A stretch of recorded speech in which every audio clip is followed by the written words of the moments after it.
आप अपना भविष्य तो नहीं बदल सकते, लेकिन आप अपनी आदतें बदल सकते हो। और निश्चित रूप से आपकी यही आदतें आपका भविष्य बदल देंगी। सपने वो नहीं होते हैं जो हम नींद में देखते हैं, बल्कि सपने वो होते हैं जो हम नींद नहीं आने देते। जब हम सोते हैं तो हमारा शरीर मृत शरीर के समान होता है, और जब हम उठते हैं तो हमारा एक नया जन्म होता है। इस नए जन्म के साथ ही हमें अपने जीवन की शुरुआत करनी चाहिए। अपने दिन को, अपने जीवन को एक नई दिशा देनी चाहिए। दिन के पूरे 24 घंटों में सबसे ज़्यादा खूबसूरत और सबसे ज़्यादा ऊर्जावान और जीवन को सबसे ज़्यादा प्रभावित करने वाला समय सुबह का ही होता है। और इस सुबह के समय में जिन आदतों को आप अपने जीवन में अपनाओगे, वो आदतें आपके पूरे दिन को नहीं बल्कि आपकी पूरी जिंदगी को भी प्रभावित करेंगी और आपके लक्ष्यों पर सकारात्मक प्रभाव डाल सकती हैं। आपकी सफलता और असफलता में सुबह की आदतों का महत्वपूर्ण योगदान होता है। आज मैं आपको सुबह की ऐसी आदतों के बारे में बताऊंगा जिन्हें अगर आपने अपने जीवन में अपना लिया तो आप अपने आप को और अपने आने वाले हर पल को, पूरे जीवन को बदल सकते हो और अपने जीवन में सब कुछ हासिल कर सकते हो। आपकी अभी की आदतें ही आपके भविष्य का निर्माण करती हैं। इससे पहले आप हमारी इस कहानी में खो जाएं, हमारे इस चैनल को सब्सक्राइब जरूर कर लें। तो चलिए कहानी शुरू करते हैं। एक बार की बात है, महात्मा गौतम बुद्ध अपने सभी शिष्यों को आश्रम में उपदेश दे रहे थे। वह शिष्यों को जीवन में अपनाई जाने वाली सुबह की आदतों के बारे में बता रहे थे। वो उनको बता रहे थे कि किस प्रकार की आदतें अपनाकर हम अपने हर दिन को और पूरे जीवन को बेहतर बना सकते हैं। फिर महात्मा बुद्ध अपने सभी शिष्यों से कहते हैं कि हमें जल्दी यानी सूर्य की किरणों के साथ उठना चाहिए। जब सूर्य की किरणें निकलती हैं तो वह पूरी प्रकृति को ऊर्जा प्रदान करती हैं और हमें भी उस ऊर्जा का आनंद उठाना चाहिए। जो व्यक्ति देर से उठता है वो सूर्य की उस ऊर्जा को ग्रहण नहीं कर सकता और उसका पूरा दिन आलस्य से भरा हुआ रहता है। फिर महात्मा गौतम बुद्ध अपनी पहली आदत बताते हुए अपने शिष्यों से कहते हैं कि हमारा कल कैसा भी हो, हमारा कल कैसा भी बीता हो, लेकिन हमें आज की शुरुआत सकारात्मक बातों के साथ ही करनी चाहिए। हमें सुबह उठते ही सबसे पहले सभी को आभार प्रकट करना चाहिए। हमें उन लोगों का धन्यवाद करना चाहिए जिन लोगों ने हमारी बुरे समय में मदद की है। हमें उस परम पिता परमेश्वर को धन्यवाद देना चाहिए जिन्होंने हमें स्वस्थ शरीर प्रदान किया है। हमारे अंदर किसी भी प्रकार की कोई कमी नहीं रखी है। हम स्वयं चल सकते हैं, बोल सकते हैं, सुन सकते हैं, इस प्रकृति की सुंदरता को देख सकते हैं। चिड़िया की चहचहाने की आवाज़ों को, नदियों के बहने की आवाज़ों को हम सुन सकते हैं, क्योंकि बहुत से लोगों ने तो यह देखा भी नहीं होगा क्योंकि उनकी आंख भी नहीं है। बहुत से लोगों ने तो यह सुना भी नहीं होगा क्योंकि उनके कान नहीं है। बहुत से लोग तो चल भी नहीं पाते क्योंकि उनके पैर नहीं है। हमें परमात्मा का आभार प्रकट करना चाहिए। उन्होंने हमें इस काबिल बनाया है कि हम अपना काम स्वयं कर सकते हैं। किसी और पर हमें निर्भर नहीं रहना पड़ता, जबकि बहुत से लोगों को चलने के लिए भी दूसरों का सहारा लेना पड़ता है। वह दूसरों के ऊपर निर्भर रहते हैं। हमें अपने आसपास की चीज़ों का धन्यवाद करना चाहिए जिन्होंने हमारी ज़िंदगी को इतना सुंदर बनाया है। ये रंग बिरंगे फूल जो हमें खुशबू प्रदान करते हैं, वह नदी जो हमें पीने का पानी उपलब्ध कराती है, ये पेड़ पौधे, शुद्ध हवा और फल हमें इस प्रकृति से प्राप्त होते हैं। हमें इन सब का आभार प्रकट करना चाहिए, इनको धन्यवाद देना चाहिए। इन सब ने मिलकर हमारे जीवन को बेहद ही खूबसूरत बनाया है। इसके बाद महात्मा गौतम बुद्ध अपने शिष्यों को सुबह की दूसरी आदत बताते हैं कि आभार प्रकट करने के बाद हमें ध्यान करना चाहिए। हमारे मन के भीतर कई तरह के विचार चल रहे होते हैं। विचारों का एक कोलाहल मचा रहता है। हम नहीं चाहते हैं फिर भी हमारे मन में कोई ना कोई विचार आ ही जाता है और इन विचारों के कारण ही हम तनाव महसूस करते हैं।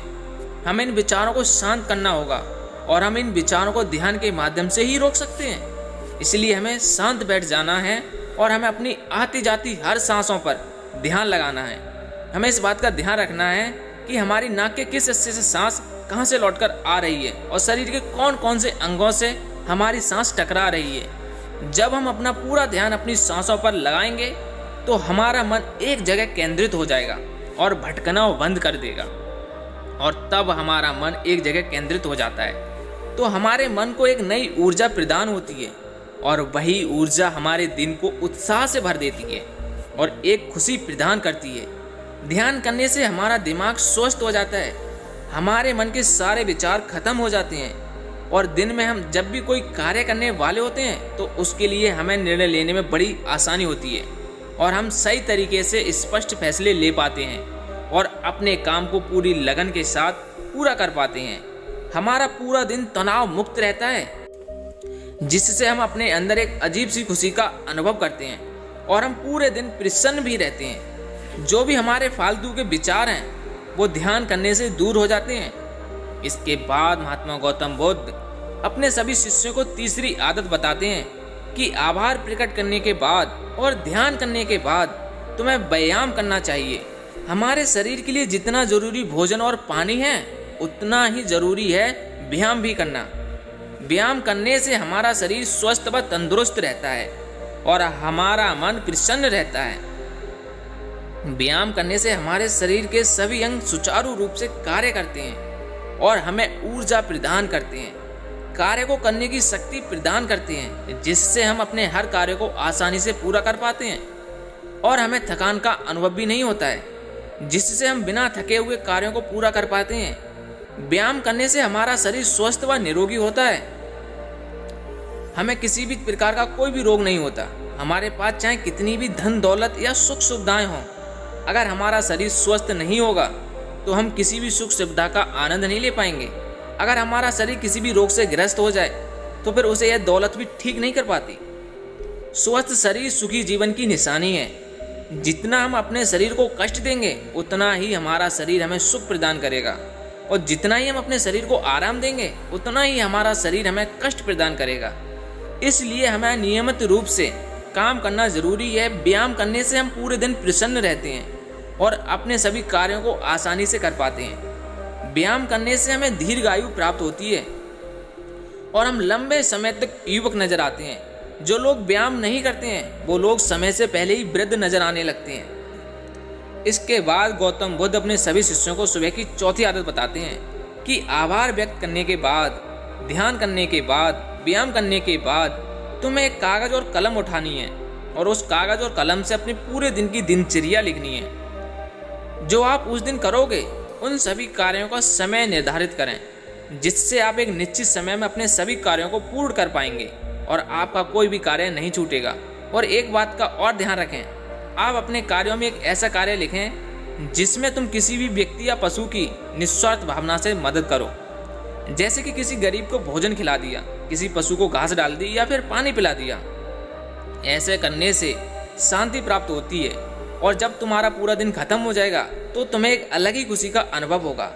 आज मैंने एक अच्छा कार्य किया, आज मैंने किसी की निस्वार्थ भाव से मदद की, आज का दिन मेरा बहुत ही अच्छा था, मेरा कोई भी कार्य नहीं छूटा, मैंने आज का दिन बहुत ही अच्छे से जिया।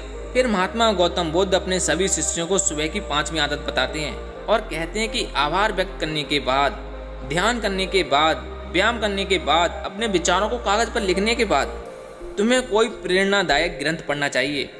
जब तुम उन प्रेरणादायक ग्रंथों को पढ़ते हो तो तुम्हें उनसे प्रेरणा मिलती है, कुछ नया सीखने को मिलता है और वह तुम्हें अपने जीवन में कहीं ना कहीं, कभी ना कभी काम अवश्य आएंगे। हमें रोज कुछ ना कुछ नया सीखने को मिलता है और हमें रोज कुछ ना कुछ नया सीखना भी चाहिए। जब तुम यह पढ़ लो उसके बाद तुम्हें अपने आप से बातें करनी है। दूसरों से तो हम हमेशा बातें ही करते रहते हैं, लेकिन कभी अपने आप से बात करने का मौका ही नहीं मिलता। इसलिए हमें अपने आप से बातें करनी चाहिए, क्योंकि आपको आपसे बेहतर कोई नहीं समझ सकता। इसलिए अपने आप को धन्यवाद देना चाहिए। अपने आप से कहना चाहिए कि मैं कितना अच्छा हूँ, मैं बहुत ही खुश हूँ, मैं हर कार्य को कर सकता हूँ, मेरे लिए कुछ भी असंभव नहीं है, मैं हर परेशानी से लड़ सकता हूँ। जो लक्ष्य मैंने निर्धारित किया है, चाहे कुछ भी हो जाए, मैं उसे हासिल करके ही आऊँगा, मैं किसी से नहीं डरता हूँ। उसके बाद गौतम बुद्ध अपने शिष्यों से कहते हैं कि सुबह की छोटी छोटी आदतें तुम्हारे जीवन को एक नई दिशा प्रदान करेंगी। जब तुम इन आदतों के साथ अपने दिन की शुरुआत करोगे तो फिर तुम्हारा हर दिन बेहतर रहेगा और तुम हर दिन पूरे जीवन प्रसन्न रहोगे और खुश रहोगे।